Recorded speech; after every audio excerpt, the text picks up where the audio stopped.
Hello guys and welcome back to TNT Madness. Today we're looking at a fully automatic hybrid cannon. So there are two main attributes that make a fully automatic hybrid cannon extremely useful and powerful. The first one being it can shoot through multiple walls at the same time, so you don't have to press the button over and over and over again. It can just get through several hundred layers of walls just instantaneously without you having to do a thing. And second, which is honestly the best thing that this is great for, is it can get through regen walls, which is they are extremely strong and extremely hard to get through, and these are one of the only cannons that can get through it, and the design I've made is extremely small. So that's what we're going to be showing here, how this thing can get through regen walls, and that's honestly the only reason why I made this cannon, because we can make something really OP that's really quite small but still is really powerful. So that's really how this works. It is as simple as that. It is just a rapid fire hybrid cannon. It's just something that fires back to back to back to back to back. So what it does is it destroys the wall before it has enough time to regenerate the cobble, so that way by doing so it will then turn the lava into obsidian, and then you'll have a giant hole in their wall. So this is great because it can get through more than one layer of regen walls anyway. So let's take a look at this thing in action.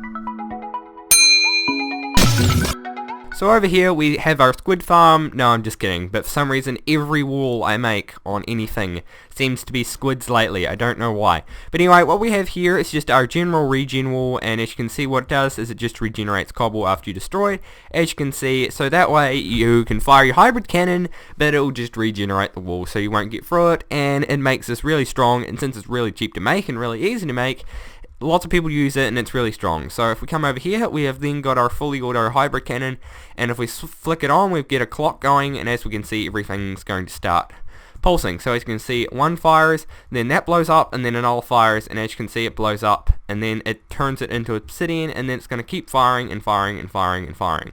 But it's almost pointless because we have obsidian just so it can't destroy anything. But as you can see, it is actually killing everything. But the main point of this, if we just get rid of the sand, is as you can see, it turned it into obsidian, and also got this one over here obsidian. So now if we destroy these blocks, it will not regen. So now we can get another hybrid cannon if we wanted to fire straight through here. If they had another wall, if they had no more walls than just their base, or if they had another regen wall, we could just replace our cannon at a different angle and fire through here. So this is really overpowered for this one reason. So for everyone that wanted a regen wall destroyer, you have now got one. So that's pretty much how this is. So let's get on with the redstone.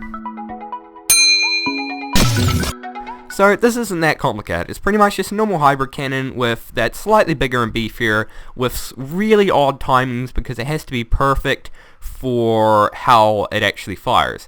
So what we have here is we've got a 2x3 clock, and then it goes off into several directions. And the main thing of this is everything is super delayed. Like, everything is super delayed. And also you can add delay or take away delay depending on your distance, because that is a huge thing.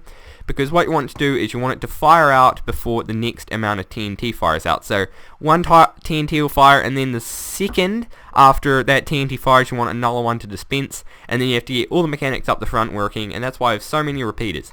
So what happens is a signal gets sent out here, which will turn on these two dispensers here, and then another one gets sent around the back, which will retract the piston, which will take extra time, and they'll have to extend, which will push the sand down here, and then it'll get to the same level as the sand, so it'll be inside the TNT like a normal hybrid cannon works, and then it'll fire across, and it's got a tiny barrel on the top, so that way that neither the TNT or the sand shoots up straight up.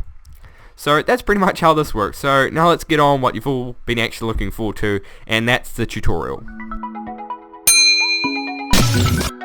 So what we have here is a 5x9 area with the gold representing where the TNT and the barrel is going to be going, and the iron representing everywhere else where there's going to be blocks and that. And there is no glass here, else that would represent where no blocks would be going.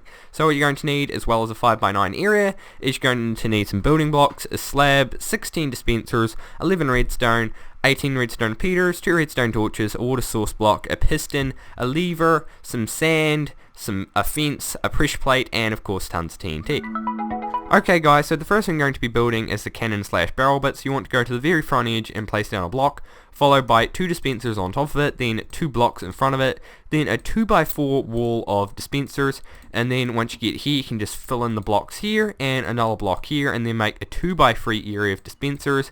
and then again fill in these blocks, and then you can place 2 more blocks on top, and you want to make some temporary blocks going around the back so you can then place in your piston.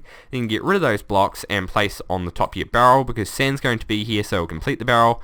Then what you want to do is come down the bottom here, place a fence and your pressure plate. You don't really need the slab. The only reason I suggest that is so you can actually cap it off.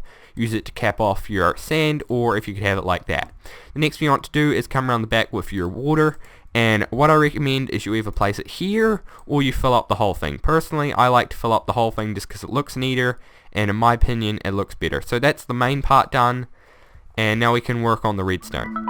So now we're going to do the redstone. So what you want to do is get your redstone, place it on top of all these dispensers and these ones. Then you want to cover up each of the blocks with just blocks, so that way if the TNT fires up for some odd reason, it won't destroy anything, and that's just something I do as a precaution for all fully automatic TNT cannons, even though the initial design won't do that. But then you want to place redstone on top of one of these 3 blocks, so that way you can reach the other side. Then you want to come out 2 blocks here, place a block up here, and a block here, destroy the block in the middle. Then you want to place your lever on the top. It's going to be your input. You can turn it off for now, or on. Then you want to place the redstone torch there with a redstone repeater set to 4 ticks delay there, with a block on the side here, block in front of it I should say, and a block here and here, with redstone here and redstone repeater here. This will complete the clock, as you can see.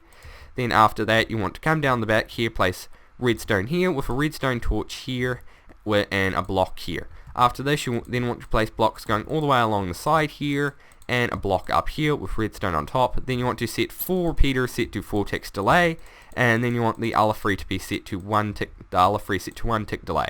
After that you want to do the same thing. You want to set the first 3 repeaters set to 1 tick delay, and all the rest set to 4 ticks delay. So after that you want to then place a block here and a block here, and just keep going back. Then you want to place your repeaters and set them to 4 ticks delay, like so. Then you only have 3 more to go, and after you've done that you should be good to go. So all that is left to do now is fill up sand on top of this piston. I'd make it as high as you want, because you can see I made this one go all the way up to the limit. And then you just need to fill up each of the dispensers with TNT, and you're good to go, and you've got yourself a rapid fire hybrid cannon, or a fully auto cannon, or a Regen buster, a Regen destroyer, whatever you want to call it. You got one of them, so congrats on that. So anyway, I hope you guys did enjoy this video. If you did, leave a like. If you really liked it, hit that subscribe button. But anyway, goodbye from TNT Madness.